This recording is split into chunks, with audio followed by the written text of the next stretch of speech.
Well, I think Changi Prison and what happened there for the interned leaders of the church at that point in time was a difficult lesson for the church in Singapore, because when it mattered most for them to keep their faith in Jesus, they displayed something of that same faith that's found in Hebrews chapter 11. They are the clouds of witnesses that continue to line the path of Christianity for us in Singapore today.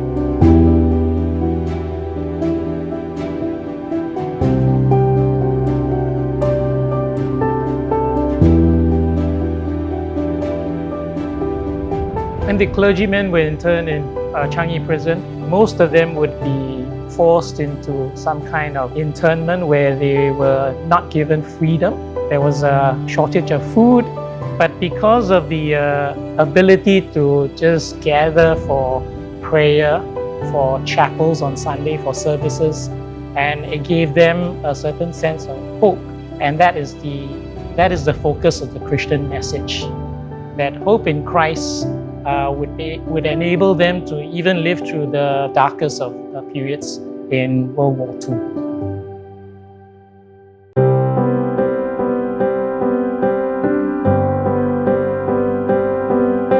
Well, the Changi Chapel was really a place in which the interned clergymen were able to gather for their worship services. Very quickly, the leadership fell onto the locals, and there was a need then to train the local leadership.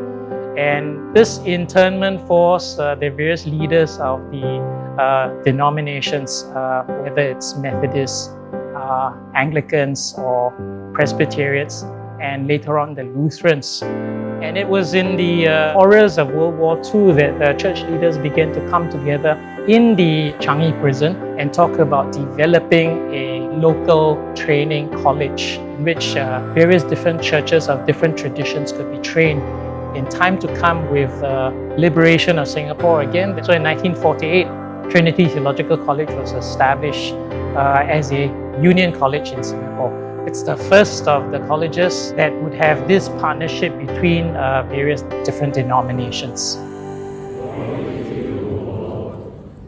Do not be afraid of the fallen. The establishment of the college becomes a sense in which we highlight the fact that we may all be different, we may all come from different backgrounds, we may all have different heritage, different distinctives, yet we are all one in Christ. And as a union college, this is what we try to at least impress upon our students.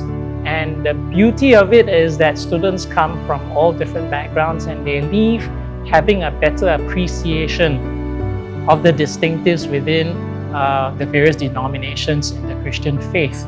And in that light, I think the motto for Trinity Theological College, Lux Mundi, was that Trinity was indeed to be a light of the world, something that as lecturers, as students, we hope to bring to reality, that indeed the light of Christ would penetrate all the other different countries in Southeast Asia.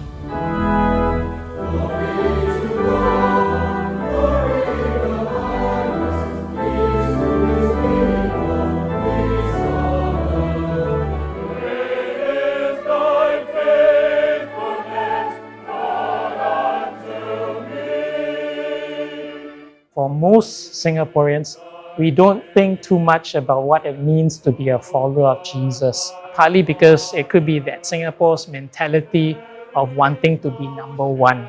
And in many ways, I think this preoccupation with being number one has taken away the emphasis on being a servant to all. But I think the church at that point of time in the Japanese internment had to learn the lesson of what it meant for the church to be a servant even in the prisons. And I think the church in Singapore has to relearn that lesson in light of what it means for us to be a servant of Jesus. That success may not be what we in Singapore today understand success, but rather it is through suffering that God will show His purposes for the church.